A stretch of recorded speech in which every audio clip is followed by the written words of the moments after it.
서울중앙지방법원. 하얀 눈이 조용히 떨어지는 아침. 법정 안은 얼어붙은 듯한 침묵에 잠겨 있었다. 시계가 9시를 정확히 가리키자마자 방청석에서 작은 옹성거림이 퍼졌다. 하지만 이내 모두 조용해졌다. 법정 안의 공기는 무겁고 긴장감이 감돌았다. 입구 옆에 서 있던 한 경찰관이 조용히 문 쪽으로 손질하자 두꺼운 법정 문이 천천히 열렸다. 바깥의 차가운 겨울 공기가 조심스레 안으로 스며들었다. 사람들의 시선이 일제히 문 쪽으로 향했다. 그리고 모두는 놀랐다. 변호사도 아니었고 증인도 아니었다. 작은 소년이 걸어 들어왔다. 하얀 셔츠에 단정한 베이지색 바지를 입은 나이. 바지는 살짝 길어 발목을 덮고 있었고 신발은 조금 낡았지만 맑음이 닫혀 있었다. 그의 이름은 한지훈. 7살이었다.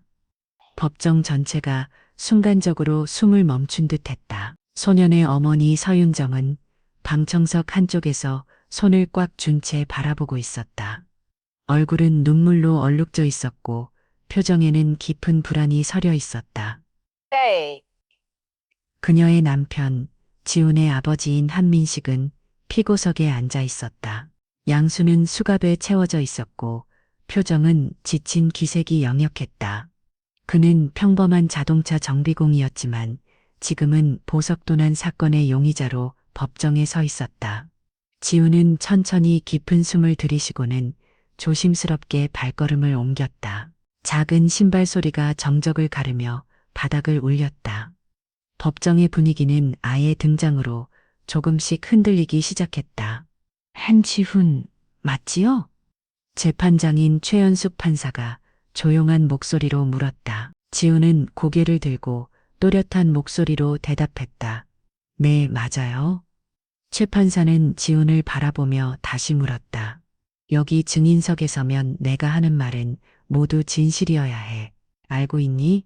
네, 전 진실만 말할 거예요. 방청석에서는 다시 한번 술넘거림이 일었다. 7살 차이 아이가 이토록 침착하게 법정에 서서 대답하다니. 검사는 자리에서 일어나 아이를 바라보며 질문을 던졌다. 지훈 군, 너는 왜 이 자리에 나왔냐? 지훈은 눈을 피하지 않았다. 아빠는 잘못한 게 없어요. 전 그걸 말하러 왔어요. 검사는 비웃듯 미소 지으며 말했다. 내가 뭘 한다고 그런 말을 하니?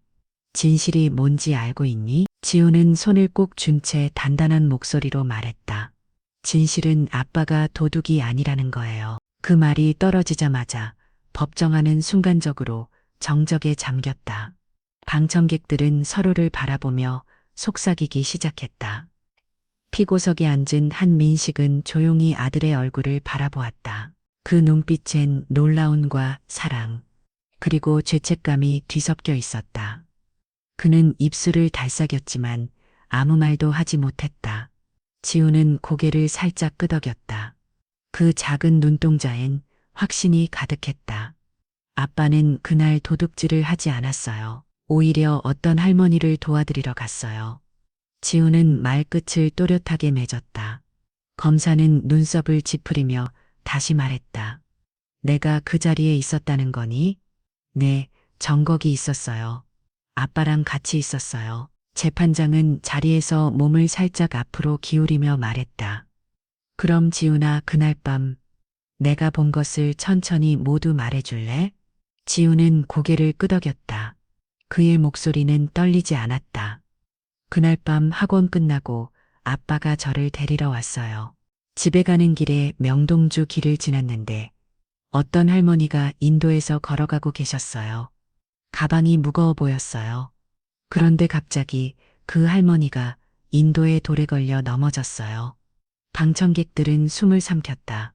아빠가 지훈아, 여기 잠깐만 있어 라고 하시고 달려가서 할머니를 일으켜 드렸어요. 할머니는 무릎을 다치셔서 바로 일어나지 못했어요. 그래서 아빠가 근처 계단에 앉게 도와드렸어요. 그때였어요. 지훈은 고개를 살짝 들며 말했다. 갑자기 건너편 보석 가게에서 경부음이 울리기 시작했어요. 어떤 사람이 검은 코트를 입고 얼굴을 가린 채 가게에서 뛰쳐나왔어요. 아주 빠르게 도망쳤어요.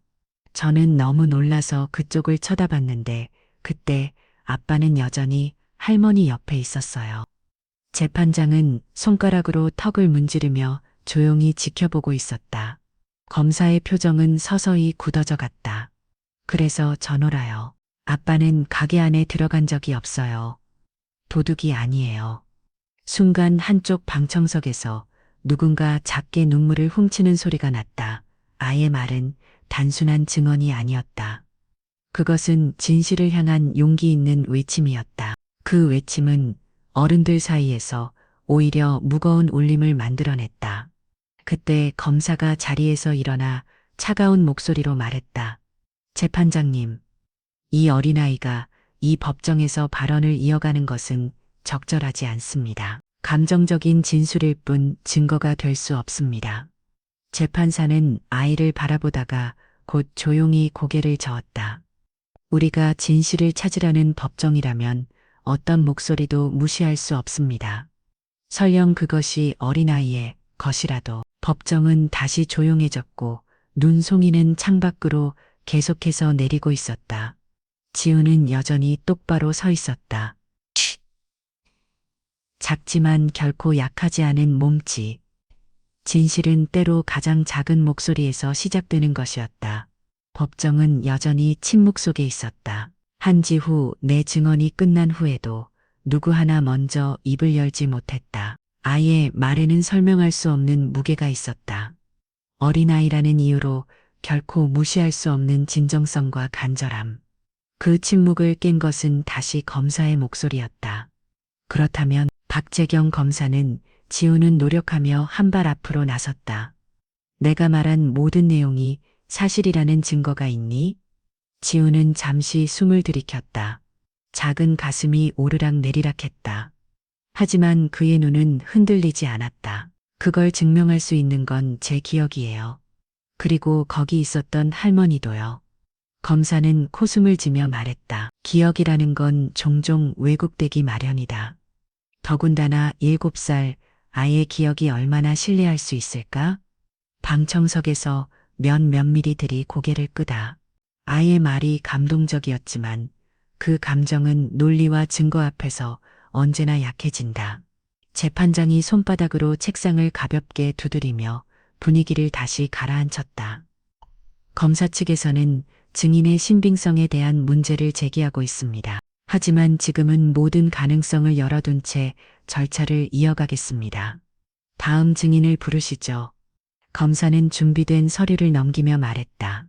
내 다음 증인은 사건 당일 보석상 맞은편에서 카페를 운영 중인 최혁수 씨입니다. 칙문이 열리고 한 중년 남성이 들어왔다. 남자는 검은색 코트를 입고 있었고 안경 너머로 보이는 눈빛에는 약간의 긴장과 흔들림이 있었다. 그는 증인석에 앉아 재판장의 질문에 고개를 끄덕이며 준비를 마쳤다. 최경수 씨 사건 당일인 11월 15일 밤 9시 45분. 무슨 일이 있었는지 말씀해 주시겠습니까? 그는 목을 가다듬고 말을 이었다. 그날은 카페 마감 시간이었고 제가 혼자 정리하고 있었습니다. 갑자기 맞은편 보석가게에서 경보음이 울리는 걸 들었습니다. 창밖을 보니 한 남자가 가게에서 뛰어나오는 걸 봤습니다. 그 남자가 피고인 한민식 씨입니까? 최경수는 잠시 말을 멈추고 피고석의 민식을 바라보았다. 에이, 네, 맞습니다. 얼굴은 확실히 기억합니다. 수염이 약간 입고 파란 작업보아 쓴 걸 입고 있었습니다. 지우는 손을 꽉 쥐었다. 방청석 쪽에서 어머니 윤정이 조용히 고개를 숙였다. 검사는 만족스러운 표정으로 고개를 끄덕였다. 즉, 증인은 피고인이 사건 현장에서 도망치는 것을 직접 목격했다는 말씀이시죠? 네, 그렇게 보였습니다. 재판장은 고개를 끄덕이고 이번에는 변호인에게 질문을 넘겼다. 정도현 변호사 교차 신문하시겠습니까? 정도현 변호사는 조용히 자리에서 일어나 최경수를 바라보았다. 그의 목소리는 낮고 차분했다. 최경수 씨 중요한 질문 한 가지만 드리겠습니다. 그 남자가 즉 피고인이 보석상 안에서 나오는 것을 정확히 보셨습니까? 최경수는 조금 당황한 듯 눈을 깜빡였다. 아, 아니요. 전창박에서 봤기 때문에 가게 안에서 나왔는지 아니면 그냥 근처에 있었는지는 잘 모르겠습니다. 법정이 다시 술 넘겼다. 그 답변은 분명한 전환점이 될 수 있었다. 정도현은 말을 이었다. 그렇다면 피고인이 단지 보석상 근처에 있었다는 것만으로 그가 도둑이라고 단정질 수는 없겠군요. 검사는 급히 개입했다. 그 근처에 있었다는 사실과 경보음이 울린 시점의 일치성은 무시할 수 없는 정황 증거입니다. 변호사는 고개를 끄덕이며 반박하지 않았다. 대신 그는 재판장을 향해 조용히 말했다. 존경하는 재판장님, 저는 이 사건에 있어서 가장 중요한 질문은 누가 거기 있었느냐가 아니라 그 사람이 거기서 무엇을 했느냐라고 생각합니다. 지금까지의 증언은 모두 위치에 대한 이야기일 뿐 행위에 대한 명확한 증거는 없습니다. 최연수 판사는 조용히 그를 바라보았다. 그녀의 눈빛은 흔들림 없이 깊었다. 그때 지훈이 조심스럽게 손을 들었다. 재판장님, 저도 질문 하나 해도 되나요? 최 판사는 잠시 망설였지만 고개를 끄덕였다. 허용하겠습니다. 말씀해 보세요. 지훈은 천천히 최경수 씨를 바라보며 말했다. 아저씨, 그때 저랑 아빠가 길가에 있었는데요. 혹시 우리 둘 다 본 적 있으세요? 최경수는 깜짝 놀랐다. 너랑 너희 아빠, 아니, 난 그냥 한 사람만 봤어. 그것도 아주 짧게. 지우는 작게 한숨을 쉬며 말했다. 그럼 어떻게 아빠가 가게 안에서 나왔다고 확신할 수 있죠? 다시 법정은 고요해졌다. 검사도 재판장도 심지어 방청객조차 그 순간 아무 말도 할 수 없었다. 7살 나이의 질문은 단순했지만 날카로웠다. 검사는 입을 열었지만 목소리는 흔들렸다. 지금 이건 단순한 감정의 문제입니다.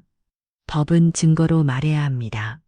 그 순간 변호사 정도현이 손을 들었다. 그래서 저희는 증거를 추가로 제출하고자 합니다. 모든 이들이 그를 바라보았다. 그는 조용히 말하며 안주머니에서 작은 USB를 꺼내 들었다. 이 안에는 사건이 벌어진 골목 반대편 상가에 CCTV 영상이 담겨 있습니다. 보석상 바로 앞은 아니지만 누가 어느 방향에서 등장했는지를 확인할 수 있습니다. 재판장의 눈빛이 빛났다. 영상을 재생하시죠. 지우는 숨을 죽이고 화면을 바라보았다. 그의 두뇌는 커다랗게 떠 있었고 그 작은 가슴은 다시금 빠르게 뛰기 시작했다. 혹시 저 영상이 아빠를 구해줄 수 있을까? 법정 안에 불이 어두워지고 정면 스크린의 화면이 띄워졌다. 모든 사람들의 시선이 그 화면에 고정되었다. 영상은 정적 속에서 천천히 시작되었다. 흑백으로 촬영된 거리의 CCTV 영상이었다. 카메라는 보석상에서 대각선으로 떨어진 반대편 건물 내벽에 설치되어 있었고 그날 밤의 거리 상황이 그대로 담겨 있었다. 시계가 밤 9시 44분을 지나고 있었고 거리엔 차량 몇 대와 가로등 불빛만이 어둠을 비치고 있었다. 그리고 영상 속 시간은 9시 45분을 정확히 가리켰다.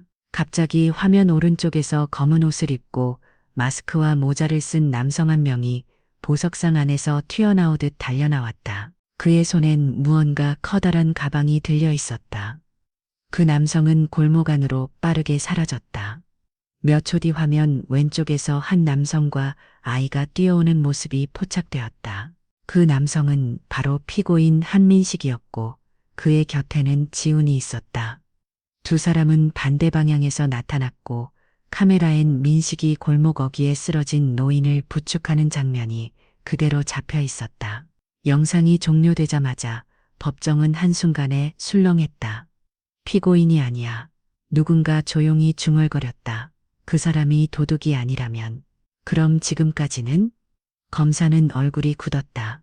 그의 눈빛은 영상이 재생되는 내내 점점 흔들리고 있었고 마지막 장면이 끝났을 때 그는 서류를 손에 쥔 채 움직이지 못했다. 재판장 추은숙은 조용히 손바닥으로 책상을 두드리며 분위기를 가라앉혔다. 정도현 변호사, 이 영상은 언제 확보한 것입니까? 어제 오후입니다. 경찰 자료엔 포함되지 않았으나 인근 상점에서 협조를 받아 새롭게 제출하게 되었습니다. 경찰 조사에서는 왜 이 영상이 누락되었습니까? 검사 박재경은 침묵하다가 입을 열었다.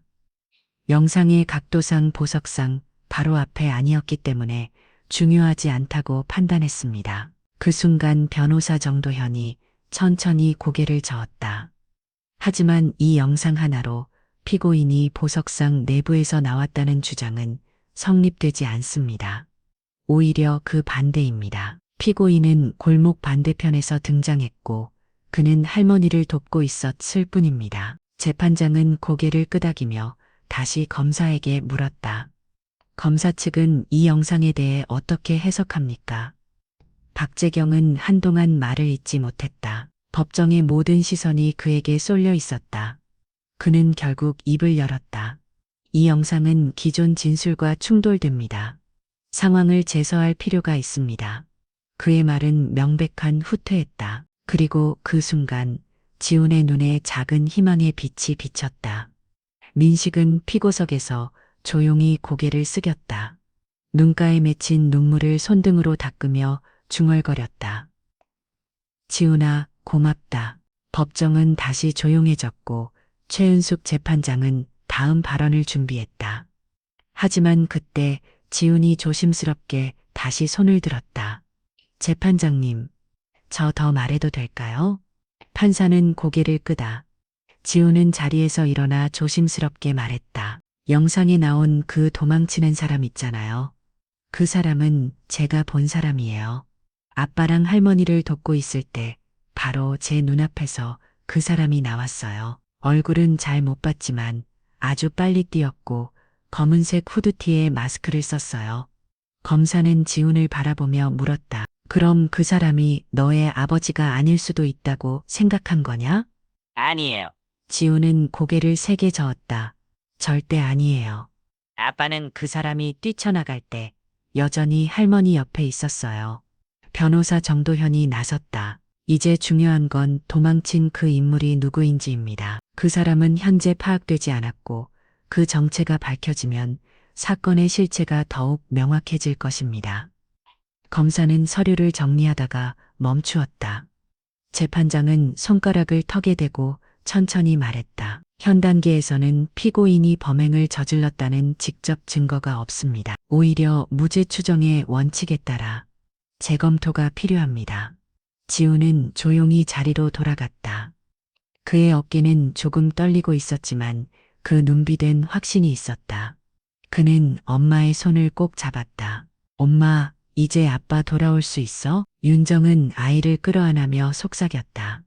아직은 아니지만 넌 아빠를 위한 세상에서 가장 용감한 증인이었어. 방청석 여기저기에서 눈물을 닦는 사람들이 보였다. 하지만 이야기는 아직 끝나지 않았다.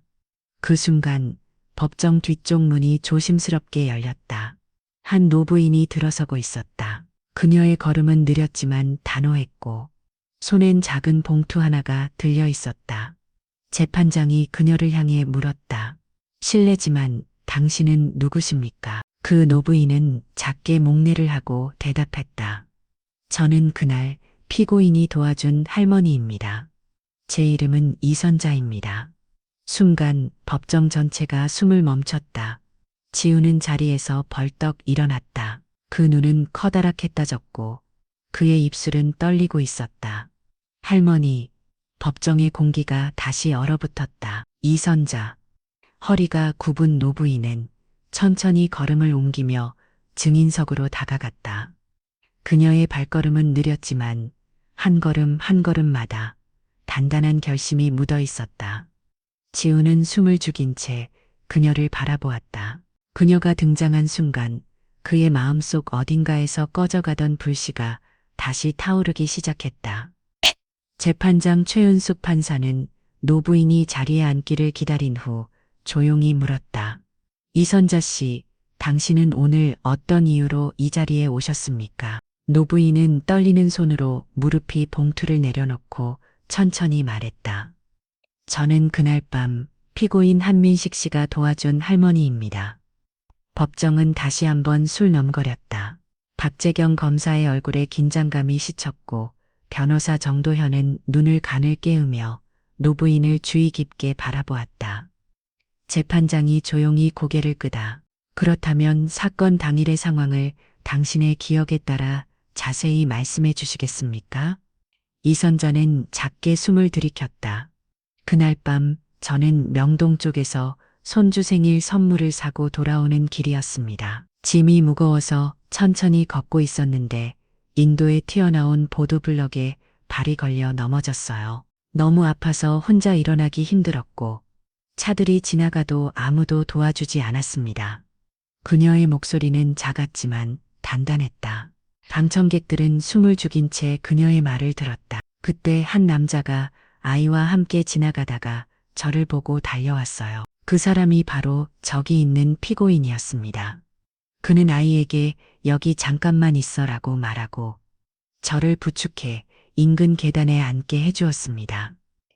삼여는 곤명과한된 눈귀든 려든 처음 낸다기 도축하운된된 눈근려든 처음 낸다기 도축하운된된 눈근려든 삼여 낸다기 도축하운된된 눈근려든 처음 낸다기 도축하운된된 눈근려든 처음 낸다기 도축하운된된 눈근려든 처음 낸다기 도축하운된된 눈근려든 처음 낸다기 도축하운된된 눈근려든 그 순간 맞은편에서 경보음이 울렸고 어떤 남자가 검은 옷을 입고 도망치는 걸 봤습니다. 그 남자는 피고인이 아니었습니다. 한민식 씨는 저를 돕고 있었기 때문에 그 남자가 도망칠 때 피고인은 제 옆에 분명히 있었습니다. 지우는 어머니의 손을 꼭 잡았다. 그의 눈빛은 더 이상 흔들리지 않았다. 검사 박재경은 자리에서 일어나 질문을 던졌다. 이선자 씨, 그렇다면 왜 이제서야 법정에 나오셨습니까? 사건은 이미 몇 주 전의 일입니다. 노부인은 잠시 말을 멈췄다가 떨리는 목소리로 이어갔다. 사실은 저는 그날 이후 어떤 낯선 사람으로부터 전화를 받았습니다. 입담으로 가만히 있으라는 협박이었습니다. 제가 법정에 나서면 제 손주에게도 무슨 일이 생길 수 있다고 했어요. 방청석에서 탄식이 흘러나왔다. 지우는 두 손을 꽉 쥐고 노부인을 바라보았다. 그녀의 눈동자엔 후회와 결심이 함께 담겨 있었다. 처음엔 너무 무서웠어요. 하지만 어느 날 저한테 편지가 도착했어요. 그녀는 봉투를 조심스럽게 열어내 있는 작은 손편지를 꺼냈다. 법정의 스크린에 그 편지가 비춰졌다. 조그만 글씨로 빗들 빼떼라게 쓰인 편지엔 이렇게 적혀 있었다. 할머니, 그날 할머니를 도와준 게 저희 아빠였어요. 근데 지금 아빠가 감옥에 있어요. 할머니가 진실을 말해주지 않으면 저는 어른들을 더 이상 믿지 않을 거예요. 제발 도와주세요. 지훈이 직접 쓴 편지였다. 편지를 읽는 이 선자의 눈에서 눈물이 흘렀다. 이 아이의 편지를 읽고 나서야 깨달았어요. 진실을 숨긴다는 게 누군가의 삶을 무너뜨리는 일이란 거려. 그녀는 피고석의 한민식을 바라보며 조용히 말했다. 죄송합니다. 너무 늦게 나타났어요. 하지만 지금이라도 진실을 말해야 한다고 생각했습니다. 재판장은 깊은 숨을 들이신 후 고개를 끄다 소중한 증언 감사합니다. 이선자 씨, 검사는 자리로 돌아가며 입술을 꼭 다물었다. 지우는 조용히 머리를 숙였다. 그의 눈엔 감격이 담겨 있었다. 그때 변호사 정도연이 자리에서 일어나 조용히 말했다. 재판장님, 지금까지의 증거와 증언을 종합했을 때 피고인이 범행을 저질렀다는 주장은 매우 약해졌습니다. 더욱이 피해자도 특정되지 않았고 피고인은 사건 당시 명백히 다른 장소에서 인도적인 행동을 하고 있었다는 증언이 나왔습니다. 그는 검사를 바라보며 한마디를 덧붙였다. 이제는 진짜 범인을 찾아야 할 차례입니다. 재판장은 고개를 끄덕이며 마무리했다. 재판은 잠시 휴정합니다. 다음 신문 전까지 검찰 측은 증거 재검토와 진술의 신빙성 검토를 진행하십시오. 판사의 망치 소리가 울리자 사람들은 자리에서 조용히 일어났다. 지우는 아버지를 향해 달려가 그의 품에 안겼다. 아빠, 이제 고집에 갈 수 있는 거죠. 민식은 아이를 꼭 끌어안으며 속삭였다. 그래, 아빠는 내 덕분에 다시 살아났어. 그리고 그 순간 재판장 뒤축벽에 설치된 CCTV 모니터의 희미한 영상. 이 다시 떠오르기 시작했다. 흐릿한 화질 속에서 검은 옷을 입은 한 남성이 골목 어귀에서 이다가 카메라 방향을 힐끗 바라보며 후드를 깊게 눌렀습니다. 그리고 그의 턱 아래엔 작은 흉터 하나가 선명히 보였다. 재판이 일시 휴정되면서 법정안은 서서히 정리되기 시작했다. 사람들은 서로 조용히 속삭이며 자리를 떠났고 방청석 뒤편에서는 기자들이 메모를 정리하고 있었다. 하지만 여전히 그 자리에 남아있던 몇 사람의 눈빛은 스크린에 비친 그 영상의 마지막 장면에 사로잡혀 있었다. 흐릿하지만 분명한 인상, 후드를 깊게 눌러쓴 남자의 턱 밑에 보였던 작은 흉터는 이 사건의 새로운 국면을 예고하고 있었다. 지우는 아버지 민식의 옆에 서서 스크린을 가리켰다. 아빠, 저 사람이 진짜 도둑인 것 같아요. 민식은 그 화면을 뚫어지게 바라보았다. 그래, 나도 그 느낌이 든다. 근데 지금 중요한 건 우리가 진실에 조금씩 다가가고 있다는 거야. 같은 시각 검사 박재경은 법정 복도 끝에 조용한 효율실 안에서 서류를 하나하나 다시 살피고 있었다. 그는 이번 사건이 단순히 아이의 감정적인 항의라고 생각했지만 지금은 전혀 다른 양상으로 전개되고 있음을 느끼고 있었다. 그는 혼자 말처럼 중얼거렸다.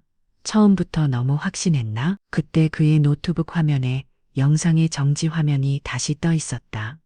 그 남자의 얼굴 일부, 그리고 그 흉터, 무언가 머릿속을 스쳐 지나갔다. 잠시 후 그는 조용히 자리에서 일어나 수화기를 들었다. 서울 중부경찰서 형사 2팀 연결해 주세요. 사건 번호 145-27번 영상 자료 재분석 요청합니다. 특히 용의자의 얼굴 하단 흉터 확인 바랍니다. 그리고 지난 강도 사건들과 비교도 부탁드립니다. 그의 눈빛엔 더 이상 냉소가 없었다. 그 대신 프로로서의 의심과 탐색이 시작되고 있었다. 한편 법정에서 나와 복도 벤치에 앉아있던 지훈과 어머니 윤정. 그리고 민식은 조용히 마주 앉아 있었다. 윤정은 남편의 손을 꼭 잡고 속삭였다. 그동안 너무 힘들었지. 민식 씨, 미안해요. 난 당신을 믿고 있었지만 너무 무서웠어. 민식은 아내 손을 부드럽게 감싸며 말했다. 나도 많이 무서웠어. 하지만 지훈이가 나를 다시 일으켜줬어. 지훈은 고개를 숙였다가 조용히 말했다. 아빠를 믿는 게 어려운 일은 아니었어요. 아빠는 거짓말을 할 줄 모르는 사람이니까요. 그 말에 민식의 눈가가 붉어졌다. 그는 아이의 머리를 쓰다듬으며 낮게 웃었다. 그 순간 변호사 정도현이 그들을 향해 다가왔다. 민식 씨, 좋은 소식과 아직 조심해야 할 소식이 있습니다. 좋은 소식부터 듣고 싶네요. 정 변호사는 고개를 끄덕이며 말했다. 검찰 측이 방금 사건의 재분석을 요청했습니다. 영상 속 남성에 대해 별도로 신원 확인 절차에 들어갔고 재판장도 오늘 중으로 다음 증인과 경찰 수사 보고서를 요청하겠다고 했습니다. 윤정은 안도의 한숨을 내쉬었다. 드디어 진짜 범인을 찾을 수 있겠네요. 하지만 정 변호사는 말을 이었다. 다만 지금까지의 상황만으로 서플리 판결이 내려지지 않을 수도 있습니다. 상대 측도 반격을 준비하고 있을 겁니다. 그리고 그는 목소리를 낮췄다. 저 영상 속 인물은 단순한 우범자가 아닐 가능성도 있습니다. 이미 다른 강도 사건에서도 언급된 바 있는 인물과 유사한 흉터가 있습니다. 만약 그가 조직범죄에 연루된 인물이라면 누군가 의도적으로 민식 씨를 덮어씌우기 위해 조작했을 가능성도 했죠. 민식은 고개를 끄덕이며 중얼거렸다.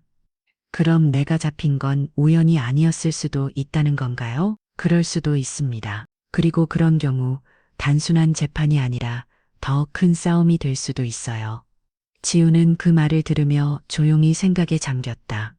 작은 손을 무릎 위에 올려놓고 그는 다시 한번 결심했다. 아빠를 위해서라면 난 뭐든지 할 수 있어. 그날 오후 재판은 속개되었다. 최연숙 판사는 중간 조사 결과와 경찰 측 보고를 받아들이고 새로운 진술 기회를 부여하기로 했다. 그리고 놀랍게도 그 다음 증인은 민식 측이 아니라 검찰 측에서 호출했다. 검사가 입을 열었다. 검찰은 추가 증인으로 사건 인근 편의점의 CCTV 관리자 정상우 씨를 증인으로 요청합니다. 그 이름이 호명되자 민식은 작게 눈을 찌푸려었다. 지웅도 곧바로 그 이름에 반응했다. 정상우 어디서 많이 들어본 이름인데. 그리고 증인석 쪽 문이 열리고 한 남성이 걸어 들어왔다. 모자와 마스크를 착용한 그는 주변을 경계하듯 둘이 번거렸다. 그가 천천히 마스크를 내리는 순간 방청서가 앞줄에 있던 경찰 한 명이 눈을 치켰었다. 민식은 자리에서 일어나며 크게 외쳤다. 저 사람 영상 속 그 남자예요. 지훈 역시 손을 벗으며 소리쳤다. 아빠 말이 맞아요. 그 흉터 저 사람이에요. 그리고 모두의 시선이 그 남자의 턱알래 선명한 흉터에 멈췄다. 법정 안의 공기가 순식간에 얼어붙었다. 의 인석에 앉은 남자의 얼굴에서 마스크가 내려가자 그의 턱알래 선명한 흉터가 모든 시선을 끌어당겼다. 피고인석에 있던 한민식이 다시 한번 크게 외쳤다. 바로 저 사람이야. 그날 보석상에서 도망친 그 남자. 재판장은 손바닥으로 책상을 두드리며 법정을 진정시켰다. 질서 유지 바랍니다. 모두 자리에 앉아 주십시오. 지훈도 자리에서 일어나 재판장을 향해 고개를 돌렸다. 재판장님, 저 사람 정말 그날 봤어요. 검은 옷에 마스크 썼고 저랑 아빠가 할머니를 도와드릴 때 바로 앞을 지나쳤어요. 재판장의 눈빛이 날카로워졌다. 정상우 씨 증인으로 소환되셨지만 지금 이 법정에서는 새로운 국면이 발생했습니다. 당신에게 묻겠습니다. 이 보석 도난 사건과 어떤 관련이 있습니까? 정상우는 시선을 바닥에 두며 중얼거렸다. 난 그냥 카메라 점검하러 있었을 뿐입니다. 그날도 검사는 자리에서 일어나 손을 들었다. 재판장님, 현재 상황으로 볼 때 이 증인은 단순 참고인이 아닌 직접적인 사건 연루자일 가능성이 있습니다. 저는 즉시 이 인물에 대한 신원조사와 구속영장을 요청합니다. 재판장은 고개를 끄덕이며 수석석이 관에게 지시했다. 경찰 동행 요청하십시오. 그리고 이 사건의 영상자료와 비교 분석을 즉각 진행하세요. 정상우는 순간 당황한 듯 자리에서 일어나 도망치려다 법정 내배치된 형사 2명에게 제지당했다. 그의 손목엔 금속 수갑이 채워졌고 짧은 몸부림 후 그대로 끌려나갔다. 지우는 아버지를 바라보며 낮게 속삭였다. 아빠, 드디어 진짜 범인이 나타났어. 민식은 깊게 숨을 쉬었다. 이제야 억울한 무게가 어깨에서 조금 내려간 듯했다. 잠시 후 법정은 다시 조용해졌다. 검사는 자리에서 일어나 지금까지의 상황을 정리하며 말했다.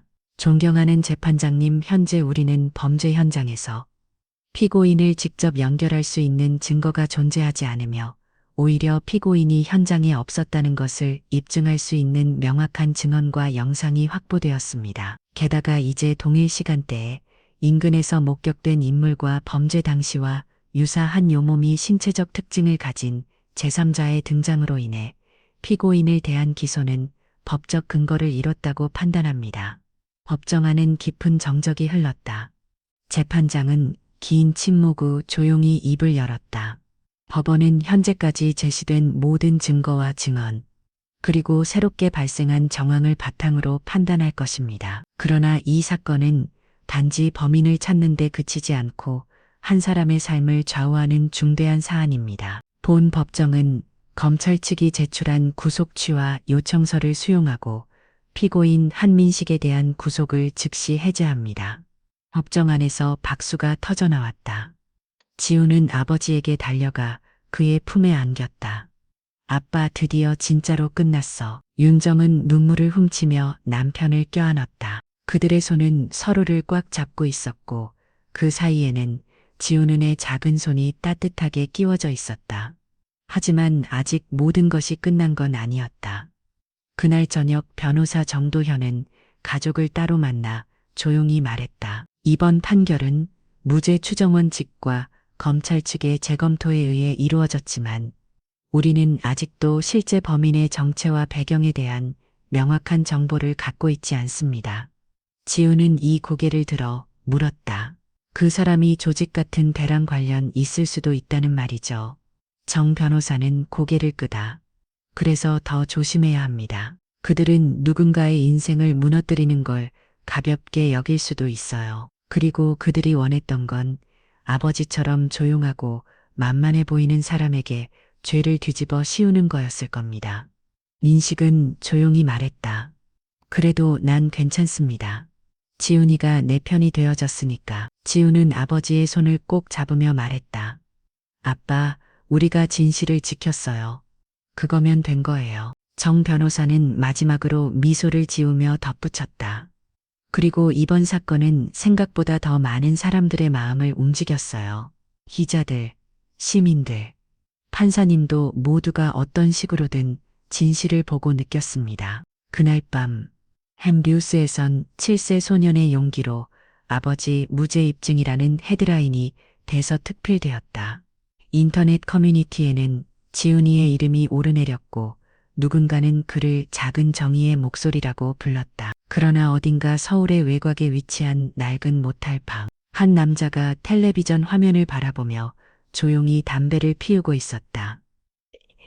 그는 뉴스 속에 등장하는 지훈이의 얼굴을 뚫어지게 바라보며 낮게 중얼거렸다. 재수없게 꼬맹이 하나 때문에 일이 틀렸군. 그의 턱 밑에는 이미 치유된 듯한 흉터 자국이 희미하게 보였다. 그리고 그의 옆엔 아직 열리지 않은 건 서류 가방 하나가 놓여 있었다. 재판이 끝난 후 서울은 여전히 추운 겨울이었다. 눈은 며칠째 그치지 않고 내리고 있었고 거리 곳곳엔 흰 자국들이 소리 없이 쌓여갔다. 한민식은 풀려난 이후 집이 아닌 인천의 형 친구 집에서 머물고 있었다.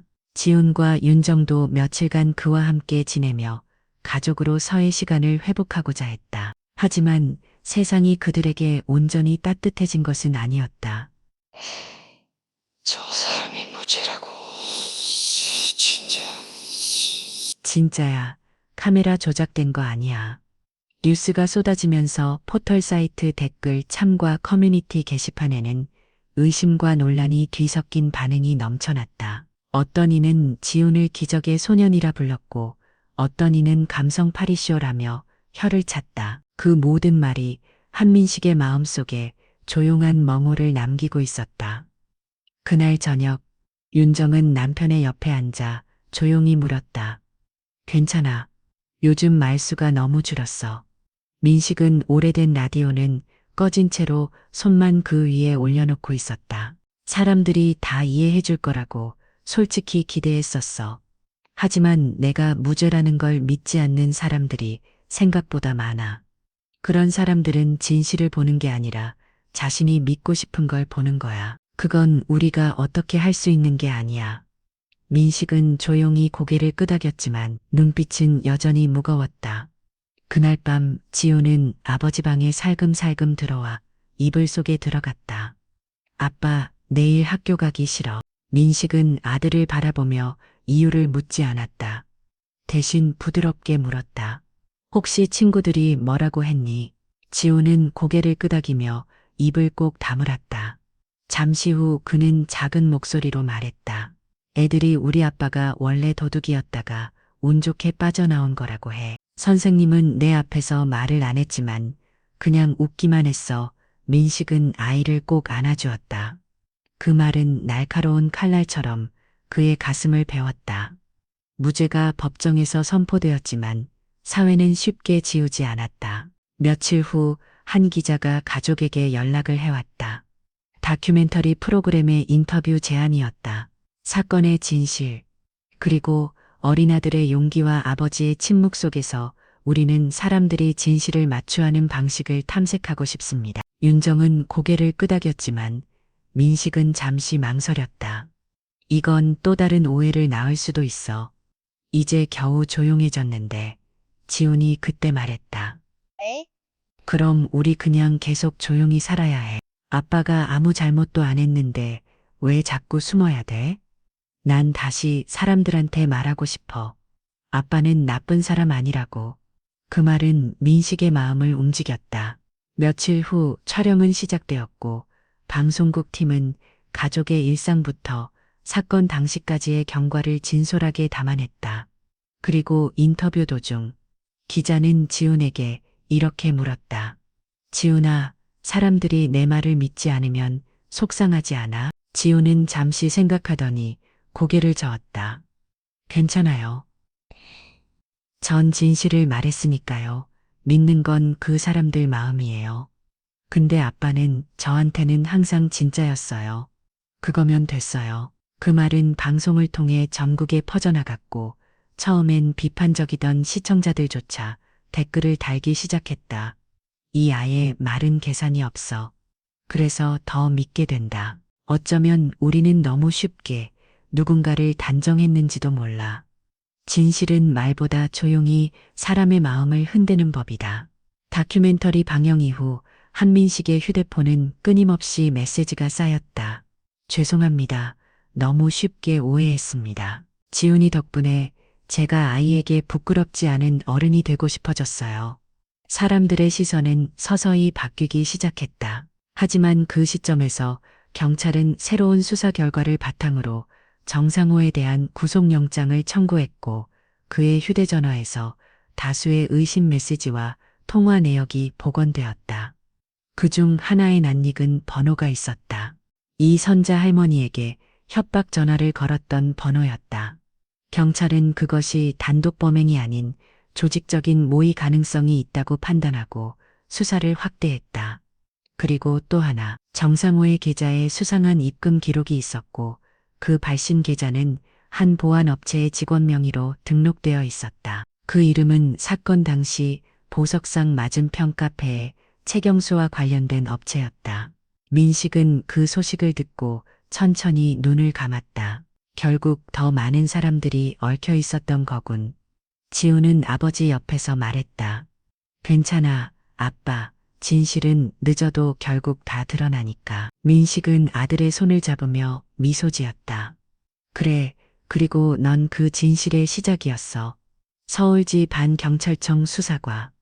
형사 김도영은 새로 출력된 자료를 책상에 펼쳐놓고 있었다.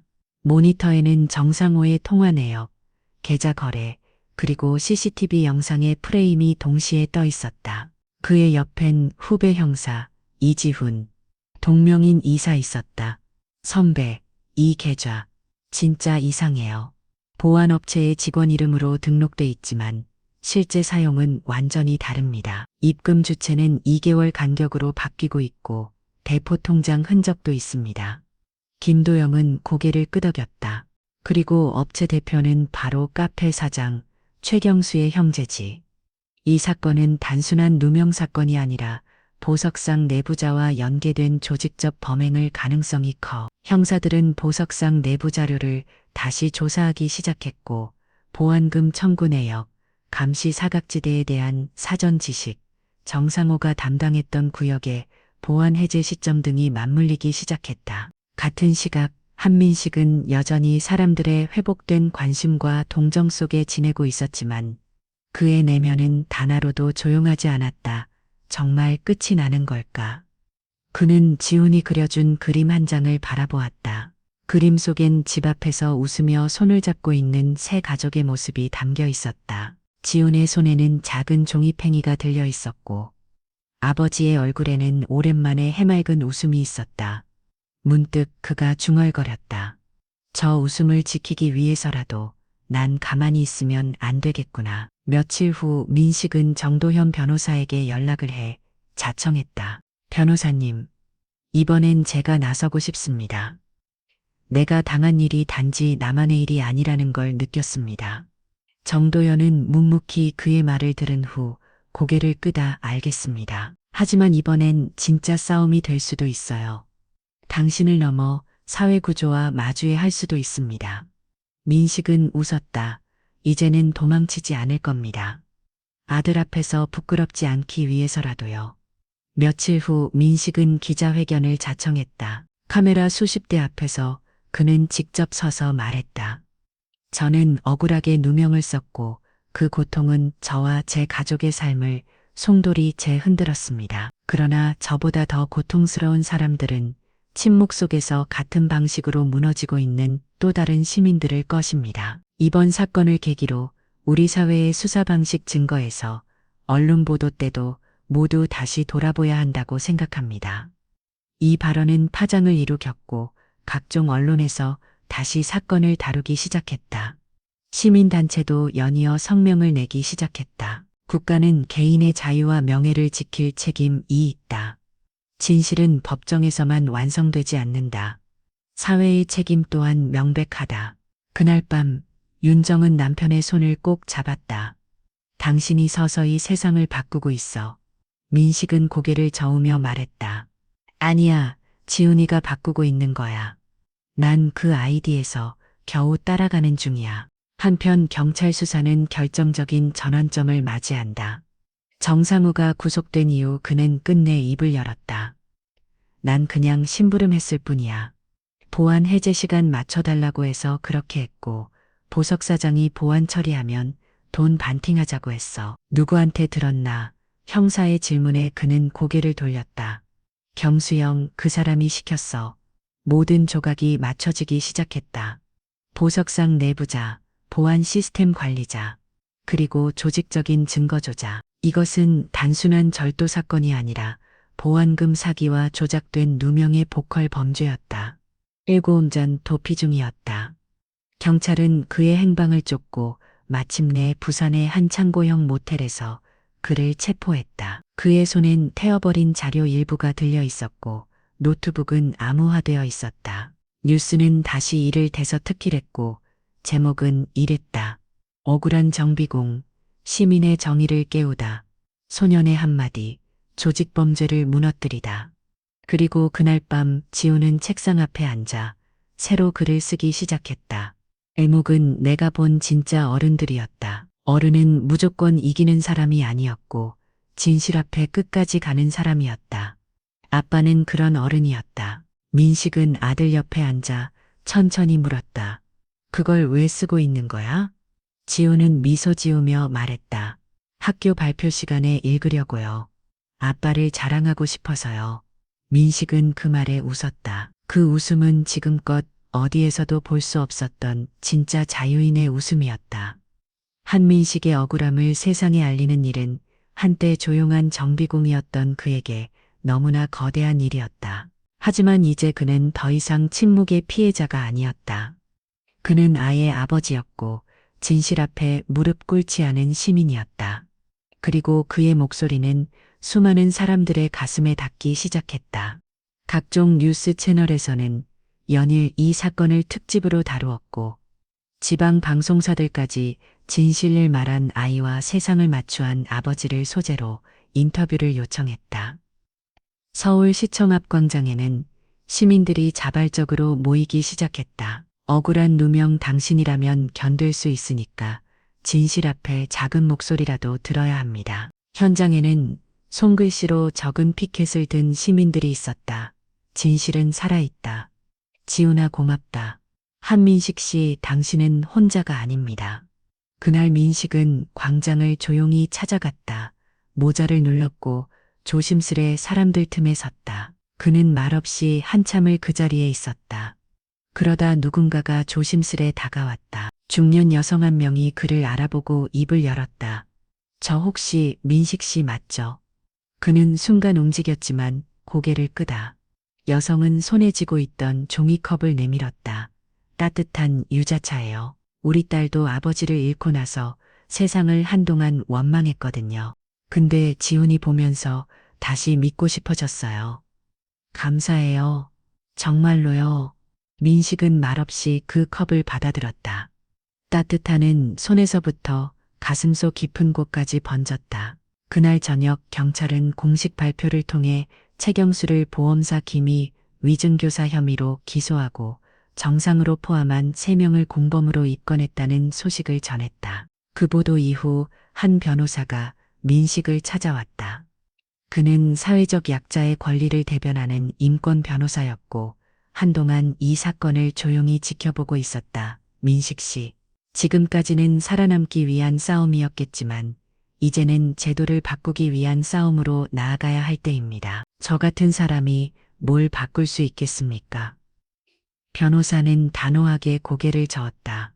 아니요, 당신 같은 사람이 시작해야 합니다.